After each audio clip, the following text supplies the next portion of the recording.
जय श्री राम साथियों। तो इस वीडियो में आपको मैराथन कराने वाला हूँ e commerce and digital marketing का, जो कि एक सब्जेक्ट है computer science and engineering fourth semester diploma का। तो यदि आप मेरे चैनल पर पहली बार आए हैं, सब्सक्राइब कर लें। और जितने लोग आप देखते हैं वीडियो को लाइक नहीं करते, आप लाइक करें, तभी हमें मोटिवेशन मिलेगा, तभी मैं वीडियो बनाऊँगा। तो चलिए प्रारंभ करते हैं। ई कॉमर्स वाणिज्य क्या है? ई कॉमर्स के फायदे और नुकसान, मतलब ई कॉमर्स क्या है, इसके फायदे नुकसान इसमें पूछा गया है। इलेक्ट्रॉनिक कॉमर्स शब्द एक बिजनेस मॉडल को संदर्भित करता है। इलेक्ट्रॉनिक कॉमर्स शब्द एक बिजनेस मॉडल को संदर्भित करता है जो कंपनियों और व्यक्तियों को इंटरनेट पर वस्तुओं और सेवाओं को खरीदने और बेचने की अनुमति देता है। ई कॉमर्स के 4 प्रमुख मार्केट सेगमेंट संचालित होते हैं। कंप्यूटर, टेबलेट, स्मार्टफोन और अन्य स्मार्ट उपकरणों पर किया जाता है। ई कॉमर्स उन ब्रॉड रेंज ऑनलाइन ट्रेडिंग कार्यों को इंगित करता है जिनमें प्रोडक्ट एवं सर्विस खरीदी व बेची जाती है। ई कॉमर्स उन सभी कॉमर्शियल गतिविधियों से संबंधित है जिनमें दो या दो से अधिक पक्ष फिजिकल संपर्क या फिजिकल विनिमय के स्थान पर इलेक्ट्रॉनिक माध्यम से म्यूचुअल क्रिया करते हैं। ई बिजनेस, ई बैंकिंग, ई शॉपिंग आदि वाणिज्यिक ही भाग हैं। मतलब ई कॉमर्स के द्वारा हम वस्तुओं का खरीदारी ऑनलाइन इंटरनेट के द्वारा करते हैं। और ई कॉमर्स देखिए, एक ई कॉमर्स वेबसाइट है, फ्लिपकार्ट, अमेजन, स्नैपडील, यही सब ई कॉमर्स के वेबसाइट हैं जिस पर हम वस्तुओं का क्रय या विक्रय ऑनलाइन करते हैं। E commerce world wide economy के आउटब्रेक के कारण ई वाणिज्य के ई व्यापार की अरे स्ट्रक्चर का अंग बनाता जा रहा है तथा आर्थिक विकास में कैटालिटिक का कार्य कर रहा है। व्यापार में सूचना एवं संचार तकनीक के उपयोग ने व्यापारी संगठनों के मध्य तथा व्यापारी संगठन व व्यक्ति विशेष के मध्य संबंधों में क्रांतिकारी परिवर्तन ला दिए हैं। इस साल दुनिया भर में अनुमानित 2.14 बिलियन लोग ऑनलाइन सामान और सेवाएं खरीदेंगे और अमेजन स्टोर्स की खरीदारी करने वाले प्राइम सदस्यों की संख्या 150 मिलियन से ऊपर होगा। देखिए फिगर है इसका ई कॉमर्स का, जहां ई कॉमर्स है प्रोडक्ट खरीद कर बैंक से पेमेंट हम कर रहे हैं। यहाँ ऑर्डर हो रहा है, कहाँ क्या हो रहा है ये सभी इसमें दिखाए गए हैं। ई कॉमर्स के लाभ है। ई कॉमर्स की विशेषताओं में यह है कि ये अपने उपभोक्ताओं को 24 गुणे साथ, यानी कि ई कॉमर्स विशेषता यह भी है कि ये अपने उपभोक्ताओं को 24 घंटे किसी भी समय किसी भी स्थान पर रहकर ऑर्डर लोग कर सकते हैं और सामान उन्हें प्राप्त हो सकता है। ये अपने ग्राहकों को अधिक विकल्प प्रदान करता है और उत्पादों को तेज़ी से डिलीवर करता है। उपयोगिता के ई कॉमर्स के माध्यम से सस्ता बेहतर विकल्प उपयोगकर्ता ई कॉमर्स के माध्यम से सस्ता और बेहतर विकल्प चुन सकते हैं क्योंकि अपने ग्राहकों का अधिक विकल्प प्रदान करता है। किसी उत्पाद की अंतिम खरीद से पहले ग्राहक किसी विशेष उत्पाद की समीक्षा और टिप्पणियां देख सकता है और उत्पाद के बारे में अपनी समीक्षा और टिप्पणियां भी दे सकता है। मतलब कोई वस्तु आप खरीदने जा रहे हैं ई कॉमर्स वेबसाइट से, तो वहाँ टिप्पणियां दी गई होती हैं, मतलब टिप्पणी की गई होती है जिसे हम कमेंट कहते हैं कि कैसा यह वस्तु है। तो उसे देखकर आप समझ सकते हैं कि वो भाई कैसा वस्तु है, अच्छा है या मतलब उसका सब कुछ मतलब ठीक है कि नहीं। और उसके बारे मतलब आप कमेंट भी कर सकते हैं। किसी उत्पाद की अंतिम खरीद से पहले ग्राहक किसी विशेष उत्पाद की समीक्षा और टिप्पणियां देख सकता है और उत्पाद के बारे में अपनी समीक्षा और टिप्पणियां भी डाल सकता है। यह जानकारी को आसान तरीके से प्रदान करता है। ई कॉमर्स वेबसाइट से जानकारी मतलब आसान तरीके से प्रदान करता है, यानी जानकारी को पढ़ना मुश्किल नहीं है। एक ग्राहक दिनों को प्रतीक्षा करने के बजाय कुछ सेकंड के भीतर किसी उत्पाद की विस्तृत जानकारी देख सकते हैं। ई कॉमर्स के कारण संगठन के बीच इम्यूलेशन बढ़ जाती है और परिणामस्वरूप संगठन अपने ग्राहकों को पर्याप्त छूट दे देती है। अब समाज के लाभ देखते हैं कैसा ये भी आ सकता है कि ई कॉमर्स से समाज के लाभ लिखिए तो इस प्रकार होगा। यह वायु प्रदूषण को कम करने के लिए प्रमुख रूप से फायदेमंद है क्योंकि इसी ई कॉमर्स ग्राहकों को यात्रा करने की आवश्यकता नहीं होती। देखिए यह वायु प्रदूषण कम करता है क्योंकि इससे मतलब घर पर बैठकर ही सामान को मंगाया जा सकता है।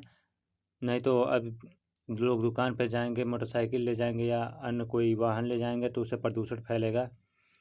तो इसे कह रहा है कि इस प्रकार प्रदूषण से, चूँकि प्रदूषण समाज को मतलब बीमारी से पूर्ण करेगा। यही कारण है कि यदि आप ई कॉमर्स का उपयोग करते हैं तो प्रदूषण नहीं होगा, घर पर ही ऑर्डर आ जाएगा। ई कॉमर्स सरकार की शिक्षा और स्वास्थ्य सेवा जैसे सार्वजनिक सेवाओं को बेहतर तरीके से और न्यूनतम लागत पर पहुँचाने में मददगार है। ये कई मायनों में समाज के लिए फ़ायदेमंद है, क्योंकि ये प्रदूषण को कम करने में मदद करते हैं और अन्य लाभों में समय की बचत, कभी भी कहीं भी पहुँच बहुत कुछ शामिल हैं। संगठनों के लाभ। ई कॉमर्स के इस्तेमाल में कागजी कार्रवाई देखिए इस प्रकार भी आ सकता है। ई कॉमर्स संगठनों का लाभ लिखिए। ई कॉमर्स के इस्तेमाल से कागजी कार्रवाई कम हो जाती है। मिनिमम इन्वेस्टमेंट के साथ ऑर्गेनाइजेशन में ट्रेड व मार्केट को राष्ट्रीय और अंतर्राष्ट्रीय स्तर तक बढ़ा सकता है। E commerce company brand image को बेहतर बनाने में मदद करती है। यह ऑर्गेनाइजेशन के लिए अपने ग्राहकों को बेहतर सेवाएं प्रदान करने में भी सहायक है। ई कॉमर्स उस जानकारी को डिजिटाइज करता है जो पेपर बेस्ड इंफॉर्मेशन को अरेंज करने में मदद करता है, प्रक्रियाओं को बनाने की और लागत कम करती है। यह ऑर्गेनाइजेशन की प्रोडक्टिविटी बढ़ाने में मदद करता है। ई कॉमर्स के नुकसान क्या हैं? ई कॉमर्स का उपयोग करने के लिए इंटरनेट की आवश्यकता होती है। ई कॉमर्स के उपयोग करने के लिए इंटरनेट की आवश्यकता होती है, इसलिए पॉसिबल है कि इंटरनेट स्लो डाउन ना हो, मतलब हो इसमें विश्वसनीयता, मतलब इंटरनेट स्लो ना हो, इसका कहने का तात्पर्य यही है। नहीं तो गड़बड़ हो सकता है ट्रांजेक्शन या फिर बुक करने में कोई वस्तु। इसमें विश्वसनीयता और गुणवत्ता के लिए कोई यूनिवर्सल स्टैंडर्ड नहीं है, संदिग्धता को इशू हो सकते हैं। सुरक्षा का उपयोग। सुरक्षा ई कॉमर्स का उपयोग करने की एक और चिंता है। हमने कई बार सुरक्षा वायोलेशन को देखा जहां कस्टमर इंफॉर्मेशन चोरी हो गई। कंज्यूमर के साथ कुछ बड़ी चिंताओं में से पहचान की चोरी, क्रेडिट कार्ड की चोरी साथ शामिल हैं। देखिए इसका नुकसान यह होता है कि मतलब यह सब मतलब कस्टमर बड़ी चिंताओं में से पहचान की मतलब चोरी हो जाती है।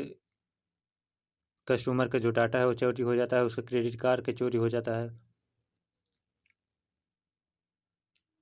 अब चूँकि आपको पता होगा कि ज़्यादातर वेबसाइट आपके डेटा को बेचती हैं, यह तो पता ही होगा आपके वास्तविक डेटा को, जिसमें क्रेडिट कार्ड का डेटा हो सकता है। आपके बारे में जो इन्फॉर्मेशन हो सकती है वो सभी बेच दिया जाता है कंपनियों के द्वारा। ई कॉमर्स एक पब्लिक की का उपयोग करता है जो सेफ नहीं है। ई कॉमर्स एक पब्लिक की का उपयोग करता है जो सेफ नहीं है। ई कॉमर्स में यह बड़ी कमी है कि प्रोडक्ट को ऑनलाइन खरीदने समय उनमें छूने की कमी होती है, मतलब छू कर अभी अब अनुभव नहीं कर सकते कैसा है कैसा नहीं। तो यह भी इसका डिसएडवांटेज हो गया कि ई कॉमर्स में बड़ी कमी है कि प्रोडक्ट को ऑनलाइन खरीदने समय उनको छूने की कमी होती है। उन लोगों के लिए इंटरनेट का उपयोग करना असुविधाजनक जो दूर दराज के गाँव में रह रहे हैं, और यह भी सस्ता नहीं है क्योंकि वहाँ टावर्स नहीं लगे रहे हो सकते हैं, और इंटरनेट सस्ता भी नहीं होता है, तो स्मरण है आपको। ई कॉमर्स एप्लीकेशन के निर्माण को लागत बहुत अधिक हो सकती है। ट्रेडिशनल यूजर को फिजिकल दुकानों के बजाय ऑनलाइन प्रोडक्ट खरीदने के लिए राजी करना कठिन है। कभी कभी ई कॉमर्स के माध्यम से असंतोषजनक उत्पाद खरीदने का जोखिम होती है, मतलब खराब वस्तु खरीदने पर जोखिम उठाना पड़ता है। ई कॉमर्स बिजनेस मॉडल यह इम्पोर्टेंट है एग्जाम के दृष्टिगत। तो देखते हैं ई कॉमर्स बिजनेस मॉडल निम्नलिखित श्रेणी में वर्गीकृत किया जा सकता है। व्यवसाय से व्यवसाय, व्यवसाय से उपभोक्ता, उपभोक्ता से उपभोक्ता, व्यवसाय से व्यवसाय। तो देखते हैं व्यवसाय से व्यवसाय B2B यानी कि बिजनेस टू बिजनेस। B2B व्यवसाय मॉडल का अनुसरण करने वाली एक वेबसाइट अपने प्रोडक्ट को एक इंटरमीडिएट खरीदारी को बेचती है जो फिर प्रोडक्ट को फाइनल फॉर कस्टमर को बेचता है। उदाहरण में एक थोक व्यापारी कंपनी को वेबसाइट से ऑर्डर देता है। एक थोक व्यापारी कंपनी को वेबसाइट से एक ऑर्डर देता है और शिपमेंट प्राप्त करने के बाद फाइनल कस्टमर को फाइनल प्रोडक्ट को बेच देता है, जो उसके किसी एक रिटेल स्टोर पर प्रोडक्ट खरीदने के लिए आती है। 2020 में P2P खरीदारों में से आधे मिलेनियम हैं। 2020 से लगभग दोगुनी राशि जैसे जैसे यूथ जनरेशन बिजनेस लेन देन के करने युग में प्रवेश करता है, ऑनलाइन स्पेस में B2B बिक्री अधिक महत्वपूर्ण होती जा रही है। यह इसका डायग्राम है B2B का, बिजनेस टू बिजनेस का, तो इसे स्मार्ट रखना है। बिजनेस टू बिजनेस है, इसका डायग्राम है, इसे बनाना है एग्जामिनेशन में। ज़्यादातर डायग्राम पर ही अंक दिए जाते हैं। अगला है B2C यानी कि बिजनेस टू कंज्यूमर। B2C व्यवसाय मॉडल का अनुसरण करने वाली एक वेबसाइट अपने प्रोडक्ट को सीधे कस्टमर को बेचती है। एक कस्टमर वेबसाइट पर दिखाए गए प्रोडक्ट को देख सकता है, ग्राहक एवं एक प्रोडक्ट को चुन सकता है और उसे ऑर्डर कर सकता है। वेबसाइट तब ईमेल के माध्यम से व्यवसाय संगठन को एक सूचना भेजेगी और संगठन ग्राहक को उत्पाद अथवा सामान भेज देगा। B2C में न केवल प्रोडक्ट बल्कि सर्विस भी शामिल हैं। B2C नवीन आविष्कारों ने अपने कस्टमर को सीधे बाजार में लाने के लिए मोबाइल ऐप, नेटिव एडवर्टाइजिंग और मार्केटिंग जैसी तकनीक लाभ उठाया है और इस प्रक्रिया में उनके जीवन के आसान बना दिया है। उदाहरण के लिए लोन गुरु जैसे ऐप का उपयोग करने से कस्टमर स्थानीय लोन की घास काटने की सेवाओं, उद्योग और आंगन विशेषज्ञों या बर्फ हटाने वाले विशेषज्ञों से आसानी से जुड़ सकते हैं। यह इसका डायग्राम है बिजनेस टू कंज्यूमर का। कंज्यूमर है, ऑर्डर किया है वेबसाइट से, किसका वेबसाइट है, मतलब जैसे ई कॉमर्स वेबसाइट, जैसे फ्लिपकार्ट, अमेजन, ये सब वेबसाइट है। यहाँ ऑर्डर किया है कस्टमर ने, ऑर्डर प्रोसेस कर रहा है बिजनेस ऑर्गेनाइजेशन से, और बिजनेस ऑर्गेनाइजेशन जो है वो कस्टमर के पास सप्लाई कर दे रहा है अपने वस्तुओं का, जो कस्टमर यानी कि कंज्यूमर ने जो ऑर्डर किया था। उपभोक्ता टू उपभोक्ता यानी कि कंज्यूमर टू कंज्यूमर, इसमें क्या होता है, C2C व्यवसाय जिसे ऑनलाइन मार्केट प्लेस भी कहा जाता है। कंज्यूमर को वस्तुओं और सेवाओं का आदान प्रदान करने के लिए जोड़ता है और आमतौर पर लेन देन या लिसनिंग शुल्क चार्ज करके अपने पैसा बनाता है। C2C बिजनेस मॉडल का अनुसरण करने वाली वेबसाइट कंज्यूमर को अपनी प्रॉपर्टी जैसे आवासीय संपत्ति, कार, मोटरसाइकिल आदि बेचने में मदद करता है, या वेबसाइट के लिए कंज्यूमर से शुल्क ले भी सकता है और नहीं भी। एक अन्य उपभोक्ता वेबसाइट पर पोस्ट अथवा विज्ञापन देकर पहले ग्राहक के उत्पाद को खरीदने का विकल्प चुन सकता है। C2C व्यवसायों को इंस्पायर्ड खरीदारों विक्रेताओं द्वारा स्वचालित विकास से लाभ होता है, लेकिन क्वालिटी नियंत्रण और टेक्नोलॉजी रखरखाव में एक महत्वपूर्ण चुनौती का सामना करना पड़ता है। क्रेगलिस्ट और ईबे, ये देखिए, ये इस डायग्राम को स्मरण करना है। यह है कंज्यूमर टू कंज्यूमर। यदि यह एक कंज्यूमर है, यह इसे मतलब किसी को वस्तु बेचना चाहता है तो यह वेबसाइट से कांटेक्ट करेगा और इस पर अपना एडवर्टाइज कराएगा, यानी कि एडवर्टाइजमेंट। तो वहाँ यह कस्टमर यदि देखेगा तो जो भी वस्तु का यह किया है और ऐसे मतलब भाग गया, एक तरह से कह सकते हैं, तो यह ऑर्डर कर सकता है और इसे प्राप्त हो सकता है। तो यह इसके द्वारा वो पा गया, मतलब प्रोडक्ट को रिसीव कर लिया, तो यह इसे मनी दे देगा, तो यह मनी को रिसीव कर लेगा। यह जो है, यह कस्टमर वो वांट टू सेल प्रोडक्ट, यानी कि प्रोडक्ट को बेचना चाहता है। और प्लेस एडवर्टाइजमेंट, यह स्थान है एडवर्टाइज करने का। और यह वांट टू बाय प्रोडक्ट, यह खरीदना चाहता है उस प्रोडक्ट को। और इसमें जैसे घर को बेचना हो कोई, जैसे और मोटरसाइकिल वाहन को बेचना हो तो वह अपना एडवर्टाइज कराता है। जैसे आप देखते हैं फेसबुक पर भी कुछ पोस्ट कर देते हैं कि मैं इसे बेचना चाहता हूँ, मोटरसाइकिल इतने में मिलेगा, ऐसा ऐसा लोग करते हैं ना। वही उपभोक्ता से व्यवसाय यानी कि कंज्यूमर टू बिजनेस। C2B व्यवसाय व्यक्तियों को कंपनीज को सामान और सेवाएं बेचने की परमिशन देती हैं। इस मॉडल में एक कंज्यूमर एक विशेष सेवा के लिए कई बिजनेस ऑर्गेनाइजेशन को दिखाने वाली वेबसाइट पर पहुंचता है। कस्टमर उस अमाउंट का अनुसार लगाता है जो वह किसी विशेष सेवा के लिए खर्च करना चाहता है। आगे देखते हैं, उदाहरण के लिए वेबसाइटों के माध्यम से विभिन्न बैंक्स द्वारा प्रदान किए गए व्यक्तिगत ऋण की ब्याज दरों की तुलना। एक व्यावसायिक संगठन जो इंडिकेटेड एवं बजट के इंसाइड उपभोक्ता की आवश्यकता को पूरा करता है, ग्राहक से संपर्क करता है और अपनी सेवाएं प्रदान करता है। इलेंस अपवर्क व्यवसायों को फ्रीलांसर्स को काम पर रखने में मदद करके इस मॉडल में एक प्रारंभिक परिवर्तन था। देखिए, फ्रीलांसर वह होते हैं जैसे जो यूट्यूब पर वीडियो बना के पैसा कमाते हैं, ब्लॉग से, वेबसाइट से, अफिलिएट मार्केटिंग, इस सब से जो पैसा कमाते हैं अपने कौशल का उपयोग करके, तो उसे हम फ्रीलांसर कहते हैं। देखिए, इस समय फ्रीलांसर की संख्या बढ़ती ही जा रही है। देखिए, इसमें यह बिजनेस टू कंज्यूमर मॉडल में यह डायग्राम बनेगा।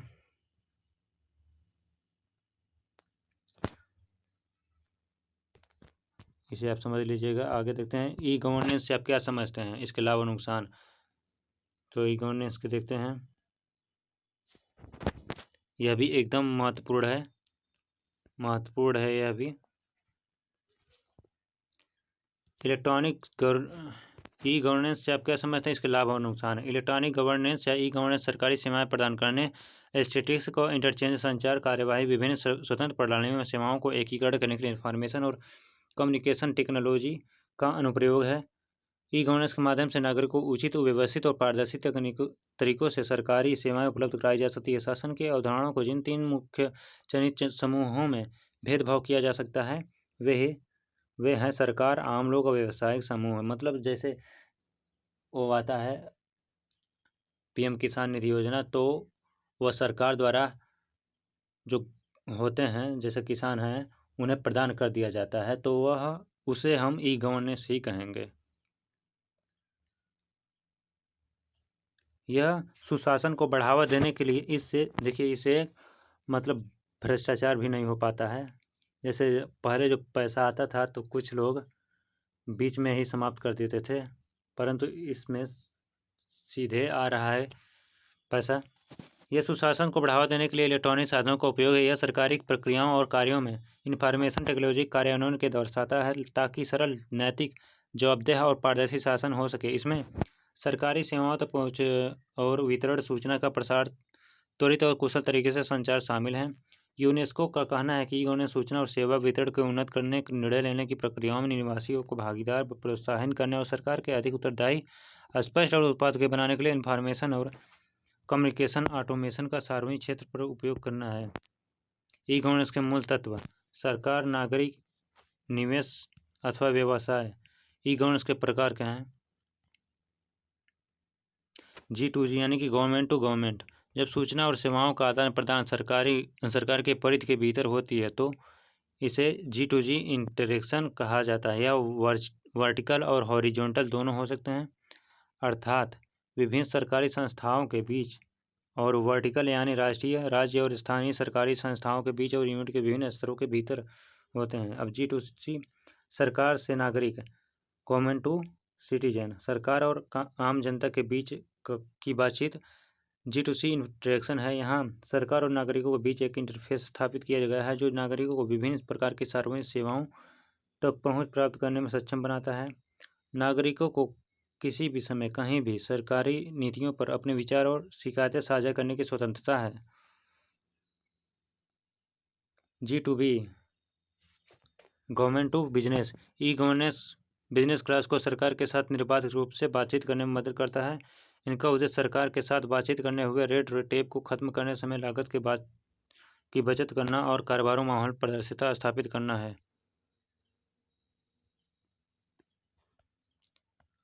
और देखिए लाभ है, इसके लाभ है भ्रष्टाचार में कमी, उच्च पारदर्शिता, बढ़ी हुई सुविधा, जीडीपी में वृद्धि, घटकों की प्रत्यक्ष भागीदारी, कुल लागत में कमी, सरकार की विस्तारित पहुंच। तो यह भी और इसे भी स्मरण करना है, और यह भी एकदम महत्वपूर्ण है। 4C कन्वर्जेशन, मतलब 4C वाला, इसे भी याद करना है। मैं डिस्क्रिप्शन में टेलीग्राम चैनल का लिंक दे दूंगा, आप वहाँ जुड़ जाइएगा, तो मैं वहाँ इस PDF को भेज दूंगा। डिस्क्रिप्शन में लिंक दे दूंगा टेलीग्राम चैनल का।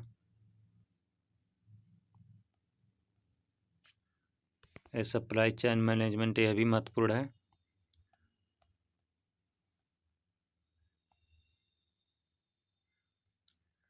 मतलब इसमें जो भी दिया है वो सभी महत्वपूर्ण है। बिजनेस मॉडल से आप क्या समझते हैं, इससे भी यह भी महत्वपूर्ण है, इस पर स्मरण रखना है।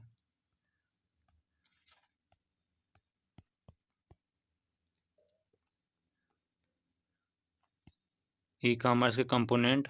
ऑनलाइन शॉपिंग ई कॉमर्स का एक बहुत बड़ा उदाहरण है, क्योंकि ई कॉमर्स मार्केट में ऑनलाइन शॉपिंग का बहुत ज़्यादा क्रेज है। ऑनलाइन शॉपिंग में घर ऑफिस की छोटी से लेकर बड़ी चीज़ को आसानी से खरीद सकते हैं। इसके लिए ऑनलाइन शॉपिंग की बहुत सी कंपनियां जैसे Myntra, Flipkart etc। Electronic payment. जब हम किसी वस्तु या सामान को ऑनलाइन खरीदते हैं तो उसके लिए हम पेमेंट इंटरनेट के द्वारा करते हैं, जिसे हम इलेक्ट्रॉनिक पेमेंट कहते हैं। ये पेमेंट हम क्रेडिट कार्ड या डेबिट कार्ड से कर सकते हैं। ई पेमेंट के करने के अलग अलग तरीके हैं, जैसे प्रीपेड, पे नाउ, पे लेटर। नेट बैंकिंग को इंटरनेट बैंकिंग या ऑनलाइन बैंकिंग भी कहा जाता है। नेट बैंकिंग में हम घर या ऑफिस में बैठे बैठे इंटरनेट की सहायता से अपने बैंक अकाउंट को एक्सेस कर सकते हैं। Online ticket. इंटरनेट के माध्यम से हम किसी प्रोग्राम, क्रिकेट मैच आदि की टिकट ऑनलाइन खरीद सकते हैं। अब अगला आता है ई कॉमर्स के भुगतान। ई पेमेंट सिस्टम क्या है और कैसे काम करता है, इसको भी स्मरण कर लेना है। ई पेमेंट सिस्टम प्रोसेस क्या है? Electronic payment method.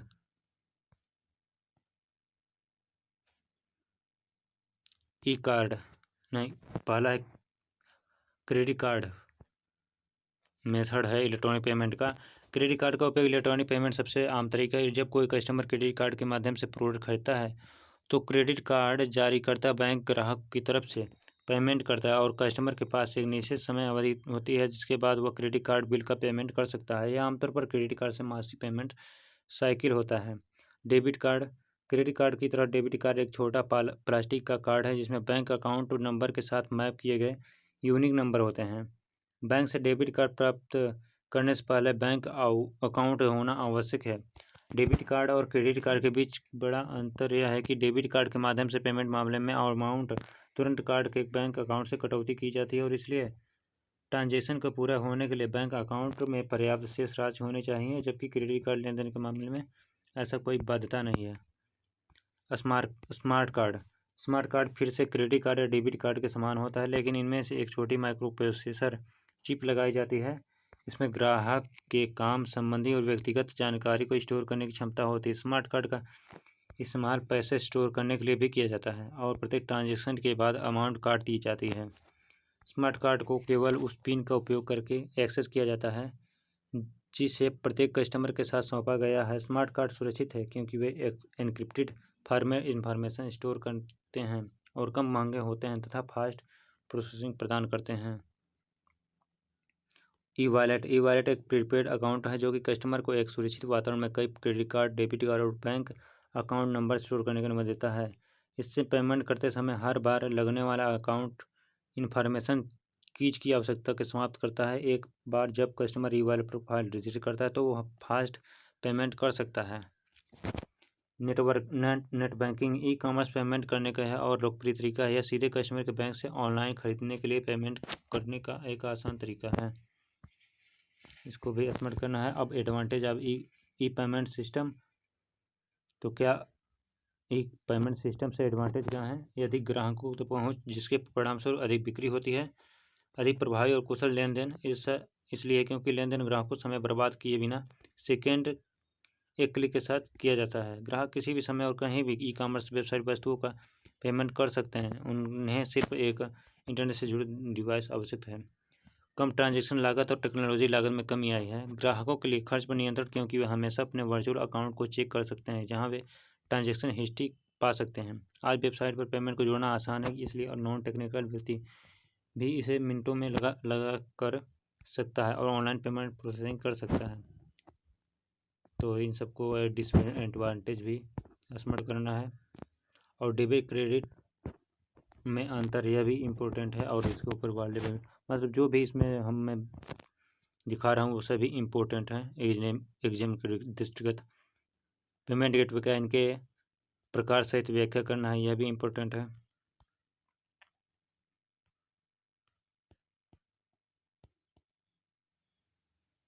API local और इसे मतलब फिगर को भी स्मरण कर लेना है, यह सबसे महत्वपूर्ण है, फिगर को स्मरण करना, मतलब इससे ज़्यादा अंक दिए जाते हैं। पेमेंट गेटवे सर्विस प्रोवाइडर कौन कौन से हैं? सीसी एवेन्यू, सर्टस, पे पे अम पे अमोनी। तो इन सबको मैं टेलीग्राम चैनल पर डाल दूंगा। भुगतान संघर्ष का जोखिम, the risk of tax evasion, ये सभी महत्वपूर्ण हैं। स्मार्ट कार्ड कितने प्रकार के होते हैं? यह भी महत्वपूर्ण है। स्मार्ट कार्ड या चिप कार्ड एक जेब के आकार का कार्ड होता है। इसे प्लास्टिक से बनाया जाता है। अप्रैल 2009 में जापानी कंपनी ने फिर से उपयोग में आने लायक कागज़ के स्मार्ट कार्ड का निर्माण किया था। स्मार्ट कार्ड सबके संपर्क करने लायक या न करने लायक या दोनों तरह का हो सकता है। ये कार्ड निजी जानकारी डाटा संग्रह करने की अधिक सुविधा प्रदान करता है। स्मार्ट कार्ड एक भौतिक कार्ड है जिसमें एक एम्बेडेड एकीकृत चिप होता है जो सुरक्षा टोकन के रूप में कार्य करता है।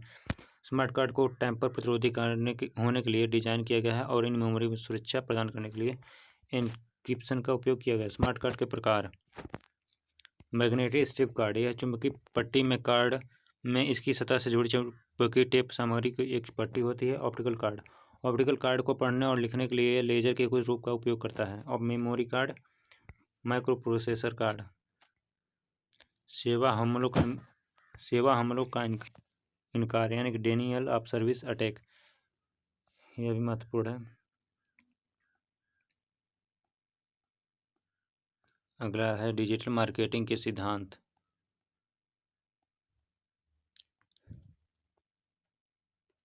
अपनी वस्तुओं और सेवाओं को डिजिटल साधनों से मार्केटिंग करने की प्रक्रिया को अपने वस्तुओं और सेवाओं को डिजिटल मार्केटिंग करने की प्रक्रिया को डिजिटल मार्केटिंग कहते हैं।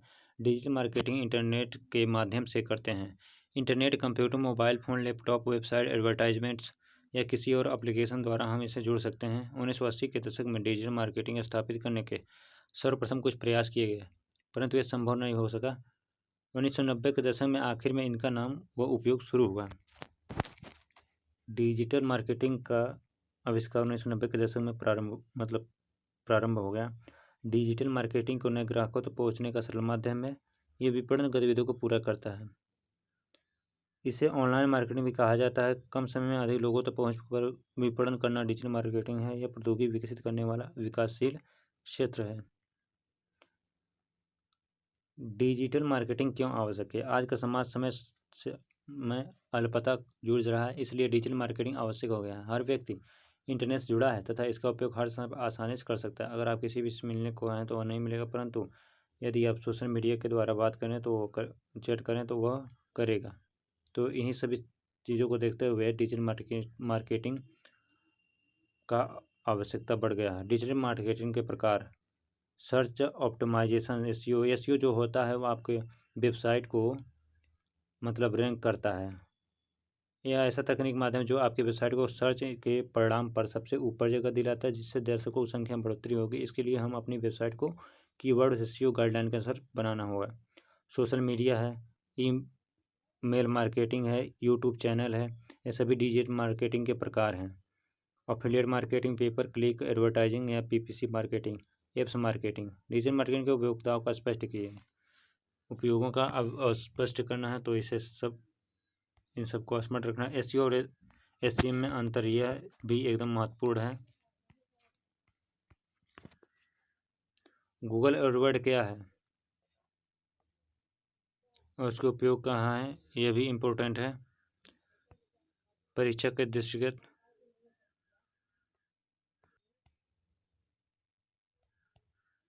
ये सभी महत्वपूर्ण हैं। यूट्यूब का इतिहास भी। डिजिटल मार्केटिंग में प्रकार से एडवर्टाइज कर सकते हैं। किस किस प्रकार से एडवर्टाइज कर सकते हैं वह इसमें बताया गया है। डिस्प्ले एडवर्टाइजिंग, इस प्रकार के एडवर्टाइज में हम अपने प्रोडक्ट को 10 से 20 सेकंड की वीडियो या जीआईएफ इमेज या बैनर एड बनाकर उसे अपने प्रोडक्ट को हाईलाइट करने का एडवर्टाइजिंग करते हैं। जैसे आप वेबसाइट को खोलते हैं तो उस पर मतलब आता है, फोटो जाता है, वही सब। टेक्स्ट एड्स, ब्लॉगिंग एड, जब प्रोडक्ट का विज्ञापन किसी ब्लॉग पर आता है जो उस ब्लॉग के पोस्ट कीवर्ड के रिलेटेड होता है, तो या वह उस यूज़र के द्वारा देखी जाने वाली वेबसाइट से यूज़र के इंटरेस्ट का पता उसको ब्राउज़र के कैचे से कर सक लिया जाता है और यूज़र को विज्ञापन दिखाया जाता है, तो ब्लॉगिंग विज्ञापन कहलाता है। टेस्ट एड, जब किसी ब्लॉग या वेबसाइट पर इमेज या वीडियो की जगह केवल टेक्स्ट डिस्प्ले होकर कराया जाता है तो टेस्ट एड करते हैं। Sponsored research, social media marketing, mobile ad, email marketing और ईमेल एड्स, इन सभी को स्मार्ट करना। कंटेक्चुअल मार्केटिंग, यह भी स्मार्ट करना है।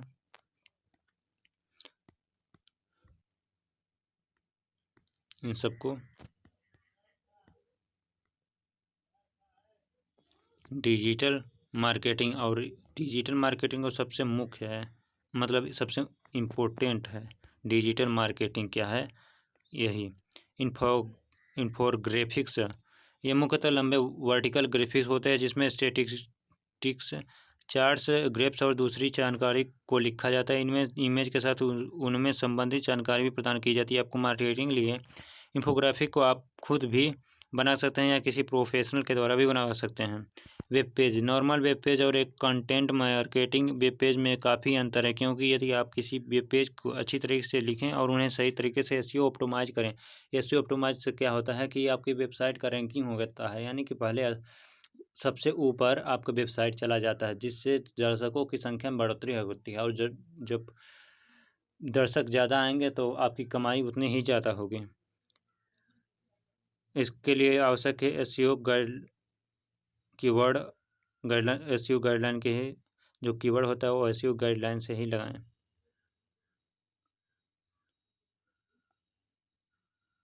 पॉडकास्ट, कंटेंट मार्केटिंग में पॉडकास्ट का भी काफ़ी महत्व है। आप कंटेंट को लोगों के सामने अच्छे तरीके से प्रदर्शित करते हैं जिससे ज़्यादा लोग आपके विषय में जान सकें। इससे आपके ब्रांड की पब्लिसिटी भी हो जाती है। वीडियो, टेक्स्ट की तुलना में वीडियो बहुत ही आकर्षक होता है और उन्हें आसानी से शेयर भी कर सकते हैं। वीडियो में कस्टमर आपके कंटेंट के विषय में अच्छी तरीके से जानते हैं और उसे देखते हैं, जिससे उनमें आपके कंटेंट को लेकर विश्वास उत्पन्न होता है। इससे आपके ब्रांड की वैल्यू बढ़ जाती है, जो कि आपके ब्रांडिंग वैल्यू के लिए बहुत महत्वपूर्ण है। बुक्स या टेक्स्ट एक बहुत महत्वपूर्ण तरीका है कंटेंट मार्केटिंग के लिए। यहाँ मार्केटर्स अच्छे कंटेंट लिखने लोगों अपनी तरफ से आकर्षित कर सकते हैं। वैसे ही आप बुक का इस्तेमाल एक मार्केटिंग टूल के हिसाब से भी कर सकते हैं। इससे आपकी ब्रांडिंग वैल्यू भी बढ़ती है और लोगों को आपके ऊपर विश्वास भी बढ़ जाता है। टारगेट मार्केट क्या है? ब्लॉग का मतलब क्या है, इसके फायदे और नुकसान बताना है। सरल शब्दों में ब्लॉग मीनिंग है अपने विचारों, भावनाओं यानी किसी भी जानकारी को लेकर डिजिटल माध्यम के द्वारा लोगों तक पहुंचाना ब्लॉग कहलाता है।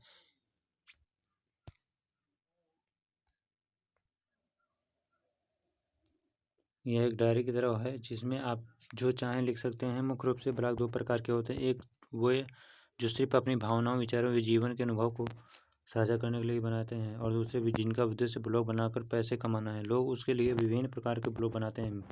माइक्रो ब्लॉग बनाकर किसी एक ही विषय पर सभी जानकारी के बारे में लिखना माइक्रो ब्लॉग कहलाता है। इवेंट ब्लॉगिंग, इस तरह के ब्लॉग अपने आने वाले त्योहारों, घटना या इत्यादि पर बनाया जाता है, जिससे इवेंट ब्लॉगिंग कहा जाता है। ब्लॉगिंग ब्लॉगिंग जो व्यक्ति अपने खुद का ब्लॉग बनाकर उस पर समय समय पर आर्टिकल लिखता है उसे ब्लॉगिंग कहा जाता है। ब्लॉग बनाकर उस पर काम करने वाले व्यक्ति को ब्लॉगर कहा जाता है, जो पूरी तरह से ब्लॉग को संभालता है, और यानी ब्लॉग का बनाकर ब्लॉगिंग करने वाले ब्लॉगर होता है। ब्लॉग पोस्ट, ब्लॉग पर आपके द्वारा लिखे गए आर्टिकल को ब्लॉग पर आपके द्वारा लिखे आर्टिकल को ब्लॉग पोस्ट या ब्लॉग आर्टिकल कहा जाता है। ब्लॉगर.com, यह गूगल का एक ऐसा प्लेटफॉर्म है जिसकी मदद से आप फ्री में अपना ब्लॉग बना सकते हैं और अपना ब्लॉगिंग करियर को शुरुआत कर सकते हैं। ब्लॉगिंग की परिभाषा, ब्लॉगिंग का मतलब होता है वो सभी कार्य जो कि ब्लॉगर उनके ब्लॉग में नियमित रूप से करता है, जैसे कि अच्छा इन्फॉर्मेशन ब्लॉग पोस्ट करना, उसकी डिजाइन सुधारना, एसईओ करना, लिंकिंग करना, शेयरिंग करना इत्यादि। इन सभी कार्यों को मिलाकर उस ब्लॉगिंग कहा जाता है।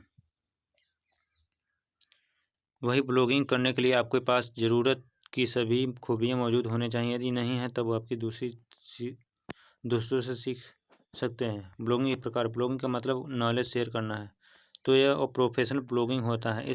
हम अगर कोई चीज़ प्रोफेशनली करते हैं तो उसका यह मतलब होता है कि हम उससे कुछ इनकम करना करते हैं। ब्लॉगिंग का मतलब नॉलेज शेयर करना है, तो ये प्रोफेशनल ब्लॉगिंग होता है। हम अगर कोई चीज़ प्रोफेशनली करते हैं तो इसका मतलब है कि हम अपने कुछ इनकम करना कहते हैं। इस तरह से ब्लॉगिंग को दो कैटेगरी में डिवाइड किया है। Personal or hobby blogging, professional blogging. Professional blogging में है पर्सनल या हॉबी ब्लॉगर वे होते हैं जिनके पास कुछ स्टोरी व एक्सपीरियंस होते हैं शेयर करने को। वे अपने बारे में हो सकता है या फिर और किसी के बारे में। इन्हें ब्लॉगिंग से पैसे कमाना नहीं होता, ये तो बस एक हॉबी के तौर पर ब्लॉगिंग करते हैं। वह इनके पास स्पेसिफिक या स्ट्रेटजी या प्लान नहीं होता या किसी भी मोटिव के शेयर करता है। वे बस ब्लॉगिंग को टाइम पास के तौर पर करते हैं। प्रोफेशनल ब्लॉगर वे होते हैं जो ब्लॉगिंग करके इतना मनी अर्न कर लेते हैं कि उनका घर चल सकता है। उनके लिए एक तरह का बिजनेस होता है। अब आप सोच रहे होंगे कि कैसे प्रोफेशनल ब्लॉगर कमा लेते हैं। ब्लॉग का वेबसाइट में जो एड्स दिखते हैं ये लोग उसी से पैसे कमाते हैं। वैसे ऐसे बहुत से उपाय हैं जिससे कि ब्लॉगर अच्छा खासा रेवेन्यू जनरेट कर सकते हैं। और ब्लॉग से जैसे कि advertising, content subscription, membership, website, affiliate marketing, donation, e books, online course, coaching या कंसल्टिंग। ब्लॉगिंग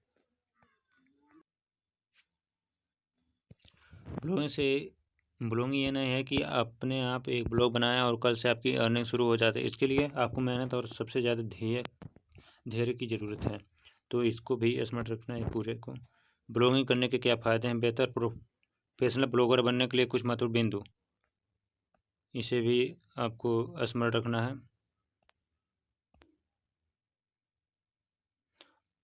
और ब्लॉग और वेबसाइट में क्या अंतर है, इसको भी। वीडियो मार्केटिंग क्या है? डिजिटल मार्केटिंग में लोगों को देखते हैं वह वास्तव में बिकता है। यही कारण है कि आज के समय में ऑनलाइन वीडियो मार्केटिंग बहुत तेज़ी से बढ़ रहा है। वीडियो मार्केटिंग किसी बिजनेस या सर्विस को बढ़ावा देने के लिए मार्केटिंग में वीडियो का उपयोग करने की प्रक्रिया। महत्व प्राप्त करने के लिए वीडियो मार्केटिंग का एक प्रमुख कारण यह है कि वह आसान से जिससे यह टारगेट व्यूअर को डिजायर्ड मैसेज देता है। मार्केटिंग को किसी अन्य रूप तुलना में वीडियो मार्केटिंग के कई फायदे हैं जो कि इस सबसे अलग बनाता है। आप से प्रिंट मीडिया और ऑडियो वीडियो दोनों के उदाहरणों पर विचार कर सकते हैं। प्रिंट मीडिया को ध्यान में रखते हुए राइटर तक सीमित है और यह अपेक्षाकृत समय लेने वाले और पढ़ने में कठिन काम है। दूसरे शब्दों में ऑडियो मीडिया आपके व्यू नहीं देता और कल्पना संचालित परिणामों के लिए जगह बनाता है। इस मीडिया में मैसेज अक्सर गलत लिखा जा सकता है। और यूट्यूब का वीडियो शेयरिंग करने वाले वेबसाइट जो आपके वीडियो अपलोड करने, देखने और शेयर करने की सुविधा देते हैं। आप वीडियो पर लाइक और कमेंट भी कर सकते हैं। इसका उपयोग लाखों उपयोगकर्ताओं द्वारा किए जाता है। ये बिजनेस ब्रांडिंग के लिए एक ग्रेट टूल है। यूट्यूब पर अकाउंट बनाएं। तो किस प्रकार यूट्यूब पर अकाउंट बनाया जाता है? यूट्यूब के माध्यम से ब्रांडिंग करना समझ में आता है क्योंकि यूट्यूब का उपयोगकर्ता लगातार बढ़ रहे हैं। शॉर्ट क्लिप्स यानी कि छोटे छोटे जो बनाते हैं जैसे व्हाट्सएप स्टेटस बनाकर यूट्यूब पर डालते वही शॉर्ट क्लिप है। यह आपकी कंपनी या शॉर्ट वीडियो डिस्क्रिप्शन आपकी प्रेजेंस को दोगुना कर सकता है। स्टेप 1, यूट्यूब अकाउंट बनाने के लिए आपको अपने गूगल प्लस अकाउंट का उपयोग करें। ऐसा करने के लिए अपने गूगल प्लस पेज के ऊपरी दाएं कोने पर ड्रॉप डाउन पर क्लिक करें। अब क्रिएट और चैनल चुनें और इंस्ट्रक्शन का पालन करें। दूसरा स्टेप है एक यूट्यूब अकाउंट बनाएं और यह स्वचालित रूप से यह आपके लिए एक गूगल प्लस पेज बनाएगा। ऐसा करने के लिए यूट्यूब के माध्यम से नेविगेट करें। पेज के टॉप राइट कोने पर स्थित थंबनेल पर क्लिक करें। आप क्रिएटर स्टूडियो पर क्लिक करें। आप अगले चैनल को परसुएंस करने के लिए चुनें। Upload video on YouTube. किस प्रकार ये वीडियो अपलोडिंग करना है यूट्यूब पर, तो यह यहाँ दिखाया गया है। पहला स्टेप है यूट्यूब पर साइन इन करें। दूसरा, स्क्रीन के ऊपरी बाएं और कोने में माई गाइड पर नेगेटिव करें। Search for my channel. Upload पर क्लिक करें। वह वीडियो चुनें जो आप अपलोड करना चाहते हैं और कन्फर्म बटन पर क्लिक करें। वीमियो भी यूट्यूब की तरह वीडियो शेयर करने के लिए डिज़ाइन किया गया है, लेकिन अंतर यह है कि यह प्रोफेशनल का एक समुदाय है, यह कॉरपोरेट विज्ञापनों के लिए नहीं है। Create account on VMO. सबसे पहले वीमियो पर अपना एक अकाउंट क्रिएट करें। vimeo.com पर जाएं और साइन अप करें और आवश्यक विवरण भरें। अब आप वीमियो के एक रजिस्टर्ड मेंबर हैं। एक चैनल बनाने के लिए वीमियो में लॉगिन करें और दाएं और क्रिएट और चैनल पर क्लिक करें। अब वीमियो में अपलोड कैसे करते हैं वीडियो। सबसे पहले वीमियो अकाउंट में लॉगिन करें और अब वीडियो अपलोड करें और बटन पर क्लिक करें। अब सुनिश्चित करें कि आपकी वीडियो अपलोड करने की अनुमति है। सुनिश्चित करें कि आप ओरिजिनल वीडियो अपलोड कर रहे हैं, न कि कॉपीराइट वाले। अब अपलोड करने के लिए एक फ़ाइल को चूज करें और बटन पर क्लिक करें। एक फ़ाइल को चूज करें और कन्फर्म कर दें। अब वीडियो को कन्वर्ट होने दें। यहाँ अपलोड होते ही कन्वर्ट हो जाता है। कन्फर्म करने के लिए अपने ईमेल में जाएं। अब देखिए डेली मोशन क्या है। डेली मोशन वीडियो और यूट्यूब के समान है। यह उपयोगकर्ता को वीडियो अपलोड करने का शेयर करने और देखने में अनुमति देता है। सबसे पहले डेली मोशन अपना एक अकाउंट क्रिएट करता है। dailymotion.com में रजिस्ट्रेशन करने के डेली मोशन में जुड़ें और आवश्यक डिस्क्रिप्शन भरें। इसमें आप अपना ईमेल, पासवर्ड और जन्मदिन डालें। अपना सार्वजनिक नेम, लिंक, URL बनाएं और अपना पासकोड डालें। ऐसा करने के बाद आप इससे जुड़ सकते हैं। डेली मोशन में वीडियो किस प्रकार अपलोड करना है आप यहाँ देख सकते हैं। रैंकिंग फैक्टर ऑफ वीडियो का रैंकिंग फैक्टर क्या है, ये सभी देखिए। सब्सक्राइबर और व्यू बढ़ाएं। किस प्रकार बढ़ाना है सब्सक्राइबर और व्यू, वह इसमें दिया गया। इस स्टेप को देख सकते हैं। आपको अपने वीडियो के लिए अधिक विजिबिलिटी को तलाश होती है। यहाँ उन टिप्स और ट्रिक्स की सूची दी गई है जिन्हें आप सब्सक्राइबर और व्यूअर को बढ़ाने के लिए लागू कर सकते हैं। लगातार पोस्ट और करें और यह सुनिश्चित करें कि आप वैल्यूएबल कंटेंट प्रदान करते हैं। अपने वीडियो को टाइटल को स्ट्रेटेजिक रूप में लिखें, यानी कि रणनीतिक रूप में, और इसे बेसिक और रिलेवेंट रखें। एनोटेशंस का उपयोग करें क्योंकि यह अधिक मेंबर आकर्षित कर सकता है। वीडियो के अंत में लाइक्स और सब्सक्राइब के लिए ज़रूर बोलें, ठीक है ना। लाइक और सब्सक्राइब कर दीजिएगा। देखिए यहाँ भी क्या कहा गया है, वीडियो के अंत में लाइक्स और सब्सक्राइब करके ज़रूर बोलें। एक वीडियो चैनल बनाएं और वीडियो पोस्टिंग का शेड्यूल बनाएं और उसे चिपके हैं। हमेशा ट्रांजिशन को डेवलप करना, क्योंकि वे आपके ब्रांडों को व्यापक पहुंच प्रदान करता है। इस प्रकार यह आपके ब्रांडिंग पर बड़ा प्रभाव डालता है। अधिक ग्राहकों को आकर्षित करने के लिए अन्य चैनल को सब्सक्राइब करें। अधिक ग्राहकों को आकर्षित करने के लिए अधिक चैनल को सब्सक्राइब करने को बोला गया है। वीडियो व्यू कैसे बढ़ाएं, कैसे वीडियो व्यू बढ़ाया जाता है। आप निम्न उपाय करके अपने वीडियो व्यू को काफ़ी बढ़ा सकते हैं। अपने ब्लॉग में वीडियो लिंक जोड़ें। आपका जो यदि ब्लॉग होगा तो उसमें आप अपने यूट्यूब वीडियो का लिंक जोड़ सकते हैं। इस बुद्धि और इससे तब वीडियो व्यूअर बढ़ेंगे। इस बुद्धिमानी से सोशल मीडिया प्लेटफॉर्म पर शेयर करें। सोशल मीडिया प्लेटफॉर्म पर शेयर भी करना है, तभी व्यूअर बढ़ेंगे। इसमें अपने IM और स्टेटस में जोड़ें। IM तो पता नहीं, पर स्टेटस, व्हाट्सएप पे स्टेटस हो या कोई भी, वहाँ जुड़ना है। आकर्षक टाइटल्स क्रिएट करें। आकर्षित करने वाला टाइटल क्रिएट करना है। किसी थर्ड पार्टी को अपने डिस्क्रिप्शन को अप्रूव करने के लिए कहें। दूसरे व्यक्ति को उसके डिस्क्रिप्शन में अपने डिस्क्रिप्शन को अप्रूव करने के लिए कहें। एक कस्टम अपीलिंग थंबनेल ऐड करें। सभी कमेंट्स का सक्रिय उत्तर दें। जो भी आप कमेंट करते हैं उसका उत्तर देने को कह रहा है, तभी वीडियो व्यूअर बढ़ेंगे। वीडियो एड्स के लाभ। वीडियो पे जो एड्स आते हैं उसके लाभ देखिए। वीडियो विज्ञापन अधिक आकर्षक होता है। टेक्स्ट विज्ञापन के मुकाबले अधिक उनके बदलने की संभावना अधिक है। वीडियो विज्ञापन दर्शकों में जबरदस्त दिलचस्पी पैदा करता है। विवरणात्मक टैग के कारण वीडियो विज्ञापन सर्फ पर अच्छी तरह से रैंक कर सकते हैं। ये वीडियो विज्ञापन टेक्स्ट या इमेज विज्ञापन की तुलना में तेजी से प्रचार कर सकता है। वीडियो विज्ञापन को बढ़ावा दें।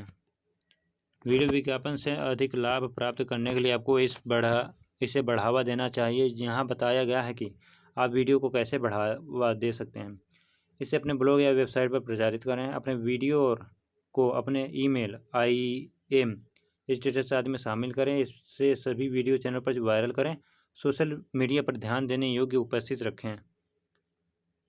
अब ये देखिए, यह इम्पोर्टेंट है। वीडियो मार्केटिंग का इतिहास, इसे भी पढ़ लीजिए। गूगल एनालिटिकल क्या है और उसके सेटअप करना, इसे भी पढ़ना है। Step by step Google analytic installation of the website, इसे भी पढ़ लेना है, पढ़ लीजिएगा। लीड जनरेशन क्या है, ये कैसे काम करता है, इसे भी, और यह एकदम महत्वपूर्ण लग रहा है, इसे भी पढ़ लीजिएगा। रिस्पॉन्सिव डिजाइन क्या है, ईमेल मार्केटिंग क्या है, लैंडिंग पेज और लैंडिंग पेज के फायदे हैं, इन सबको पढ़ लेना है आपको। सर्च इंजन संगठन है अगला, वो है अगला अध्याय अभ्यास, तो इन सबको आपको पढ़ लेना है। मैं इसे का PDF टेलीग्राम चैनल पर दे दूंगा, और इस वीडियो के डिस्क्रिप्शन में मैं टेलीग्राम चैनल का लिंक दे दूंगा, आप वहाँ से जुड़ जाइएगा तो आपको PDF टेलीग्राम चैनल से प्राप्त हो जाएगा। तो इन सबको आपको पढ़ना है।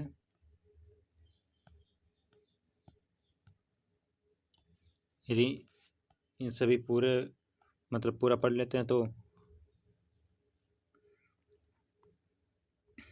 45 से ऊपर ही लाएंगे।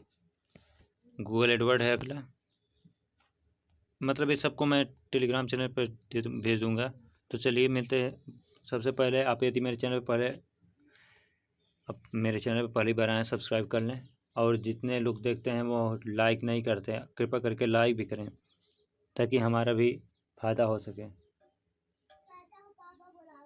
मिलते हैं नेक्स्ट वीडियो में, तब तक के लिए जय श्री राम।